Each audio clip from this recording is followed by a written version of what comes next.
गीता की इन 18 बातों को अपनाने वाला सभी दुखों और वासनाओं से हो जाता है। जुआ, मदिरापान, परस्त्रीगमन, हिंसा, असत्य, मद, आसक्ति और निर्दयता, इन सब में कलयुग का वास है।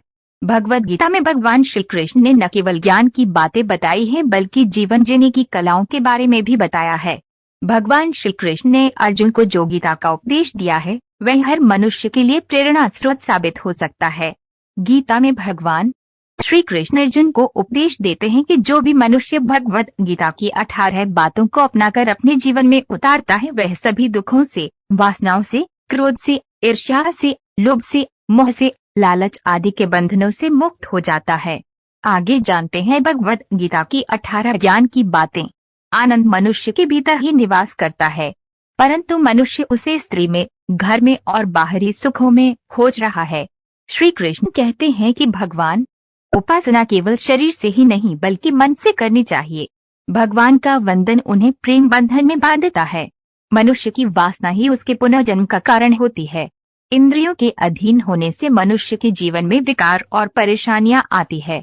संयम यानी धैर्य, सदाचार, स्नेह और सेवा जैसे गुण सत्संग के बिना नहीं आते हैं। श्री कृष्ण कहते हैं कि मनुष्य को वस्त्र बदलने की आवश्यकता नहीं है, आवश्यकता हृदय परिवर्तन की है। जवानी में जिसने ज्यादा पाप किए हैं उसे बुढ़ापे में नींद नहीं आती। भगवान ने जिसे संपत्ति दी है उसे गाय अवश्य रखनी चाहिए। जुआ, मदिरापान, परस्त्रीगमन, अनैतिक संबंध, हिंसा, असत्य, मद, आसक्ति और निर्दयता, इन सब में कलयुग का वास है।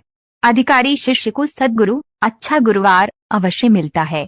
श्री कृष्ण कहते हैं कि मनुष्य को अपने मन को बार बार समझाना चाहिए कि ईश्वर के सिवाय उसका कोई नहीं है।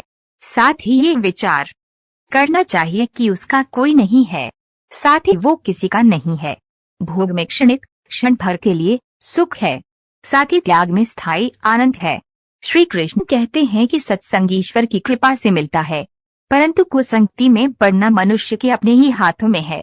लोभ और ममता, किसी से अधिक लगाव, पाप के माता पिता है, साथ ही लोभ पाप का बाप है। श्री कृष्ण कहते हैं कि स्त्री का धर्म है कि रोज तुलसी और पार्वती का पूजन करें। मनुष्य को अपने मन और बुद्धि पर विश्वास नहीं करना चाहिए, क्योंकि ये बार बार मनुष्य को दिगा देते हैं। खुद को निर्दोष मानना बहुत बड़ा दोष है।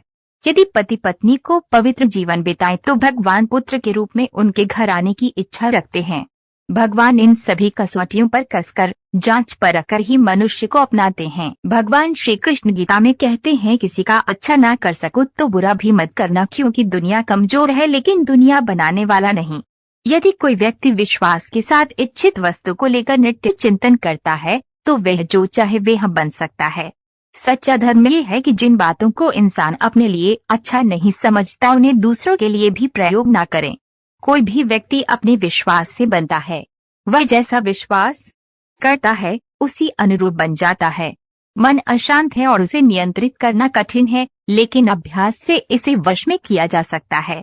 मेरे लिए समस्त प्राणी समान हैं, ना तो कोई मुझे अत्यधिक प्रिय है और ना ही कम, लेकिन जो मेरी भक्ति पूरे मन से करते हैं मैं सदैव आवश्यकता पड़ने पर उनके काम आता हूँ। मन की शांति से बढ़कर इस संसार में कोई भी संपत्ति नहीं है। जो मनुष्य फल की इच्छा का त्याग करके केवल कर्म पर ध्यान देता है वो अवश्य ही जीवन में सफल होता है। कोई भी इंसान जन्म से नहीं बल्कि अपने कर्मों से महान बनता है।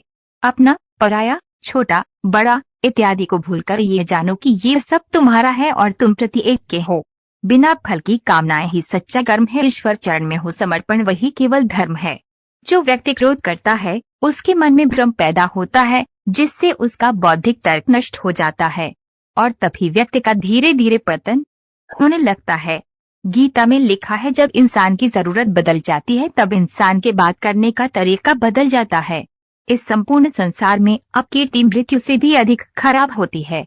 सदैव संदेह करने वाले व्यक्ति के लिए प्रसन्नता ना इस लोक में है ना ही कहीं और। जीवन में सफलता का ताला 2 चाबियों से खुलता है, एक कठिन परिश्रम और दूसरा दृढ़ संकल्प। जो मन को नियंत्रित नहीं करते उनके लिए वह शत्रु के समान कार्य करता है। कठिन परिश्रम से बचने के लिए व्यक्ति को भाग्य और ईश्वर की इच्छा जैसे बहानों के बजाय चुनौतियों का सामना करना चाहिए। गीता में कहा गया है कोई भी अपने कर्म से भाग नहीं सकता, कर्म का फल तो भुगतना ही पड़ता है। मनुष्य को अपने कर्मों के अच्छे और बुरे फल के विषय में सदैव सोचकर चिंताग्रस्त नहीं होना चाहिए। मनुष्य अपने विश्वास से निर्मित होता है, जैसा वह विश्वास करता है वैसा वह बन जाता है। जो मनुष्य प्रतिदिन खाने, सोने और आमोद प्रमोद के कार्यों में लिप्त रहता है, वह नियमित तौर पर योगाभ्यास करके समस्त क्लेशों से छुटकारा पा सकता है। जब इंसान अपने काम में आनंद खोज लेते हैं तब वे पूर्णता प्राप्त करते हैं। श्रीमद् भागवत गीता का मुख्य उद्देश्य मानव कल्याण करना है, इसलिए प्रत्येक मनुष्य को सदैव मानव कल्याण की ओर अग्रसरित रहना चाहिए।